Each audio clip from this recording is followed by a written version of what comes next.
Magandang araw po ma'am, ako po si Norwin Presas Commission, balitang aksidente po tayo. Isang mag-ina ang patay ng masalpok ng isang nakasalubong na sasakyan habang sakay ng kanilang motorsiklo sa Antipolo City nitong Sabado ng gabi.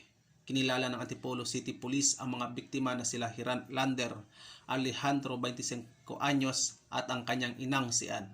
Sugata rin naman ang sospek na nakilalang si Luis Bayanin III na maaring maharap sa kasong reckless imprudence resulting in 2 counts of homicide sa piskalya. Batay sa ulat ng Antipolo City Police, dakong alas 6:30 ng gabing nang maganap ang aksidente sa Sumulong Highway sa Barangay Santa Cruz. Lumitaw sa investigasyon na nawalan umano ng kontrol sa sasakyan si Bayanin na nagresulta upang mag-overshoot ito sa kabilang linya na nagresulta sa banggaan. Weather update naman tayo ma'am, mga thunderstorm, mga naranasan sa magdamag nito sa Metro Manila at sa karatig probinsya ayon sa Pag-asa. Ngayong umaga magpapatuloy po yan, kaya mag-ingat po tayo.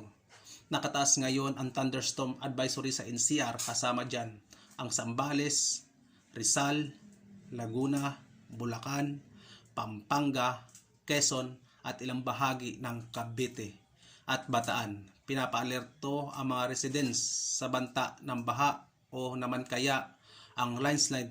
Tatagal ang nabanggit thunderstorm advisory hanggang alas 7 ng umaga hanggang alas 12 ngayon umaga. Balitang sport naman tayo, tuluyan ng pumasok sa semifinal si Pinoy Ymer Marshall sa pagpapatuloy ng 19th Asian Games sa Hangzhou, China. Ito ay matapos in-knockout si Wirapon Jongjoho ng Thailand sa men's 80 kilograms class nitong linggo ng gabi.